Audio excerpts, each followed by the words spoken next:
l'Occident étant un accident, l'Occident n'a jamais inventé quoi que ce soit. En dépit de la propagande habile, en dépit de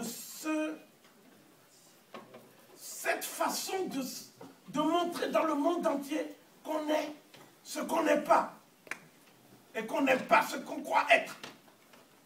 N'est-ce pas? Cet orgueil de l'homme blanc.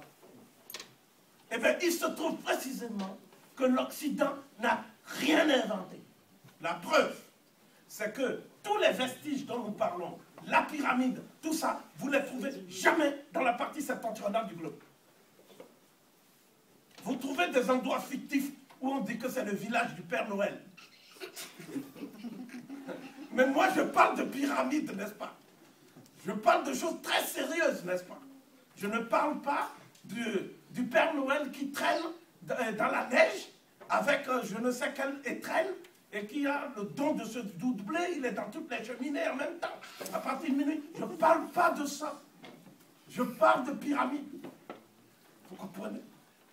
Eh bien, pourquoi l'Occident n'a rien inventé? Parce que l'histoire de l'homme moderne commence il y a plus de 200 000 ans.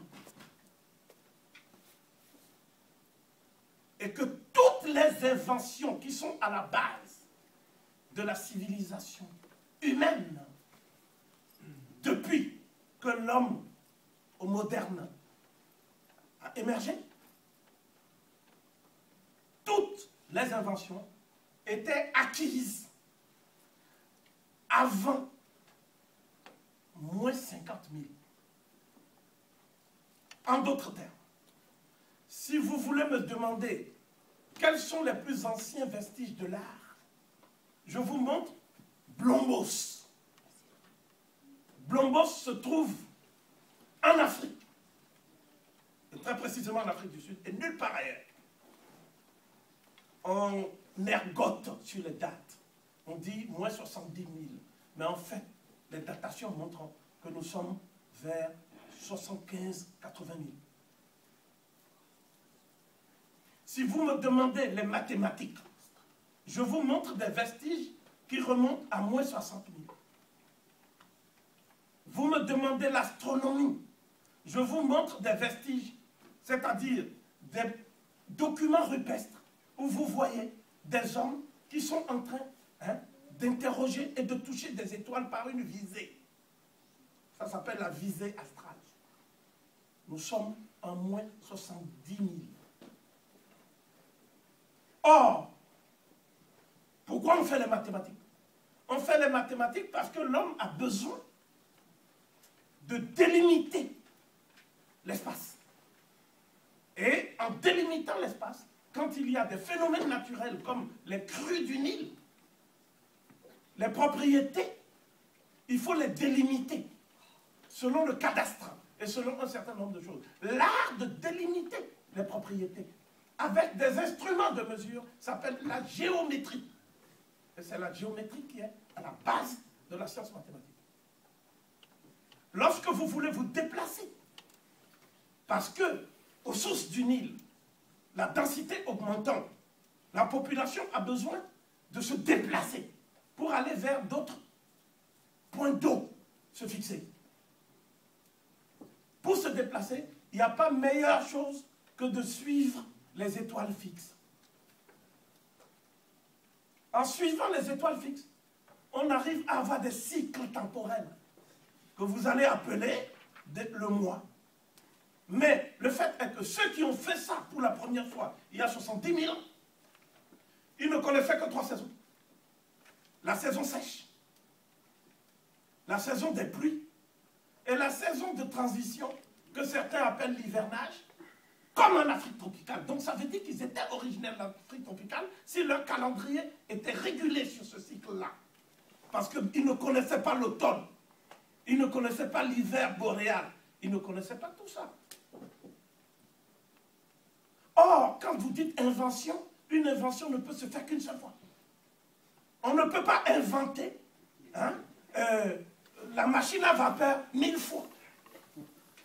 Une fois qu'on a inventé la machine à vapeur, après, les autres utilisent cette invention, l'adaptent, la perfectionnent, mais ils ne la réinventent pas. Comprenez? Cela donc permet de ruiner l'hypothèse des berceaux à roulettes. Il n'y a qu'un seul berceau, il n'y a pas de berceau circulaire et à roulettes. Il n'y aurait pas l'invention de l'écriture dans la vallée du Nil et une autre invention dans la vallée du Tigre et de l'Euphrate, ainsi de suite, ainsi de suite. Ça n'existe pas. Et nous savons que ceux qui disent qu'ils sont les maîtres du monde, leurs ancêtres, ne s'étaient pas différenciés de la souche primordiale il y a 50 000 ans avant notre ère. Je vais être plus expliqué.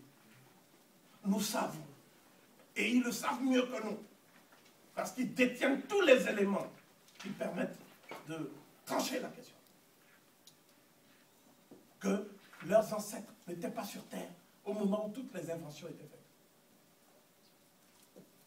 En usant d'une métaphore géologique, nous osons appeler ça la sédimentation du génie humain. Parce que c'est de cela qu'il s'agit. La sédimentation du génie humain s'est faite en Afrique. La sédimentation du génie humain. C'est pour ça qu'il y avait une couche plus ancienne, celle de l'Afrique. Et après, une superposition, un peu comme des strates successives. Mais le substrat qui a donné lieu à toutes les strates, c'est en Afrique et nulle part ailleurs. Je me résume donc. Si nous voulons savoir où la religion est née pour la première fois, c'est dans ce berceau de sédimentation du génie humain. Cela n'empêche pas qu'on puisse, avec les Européens, travailler sur l'acclimatation du génie humain en Europe.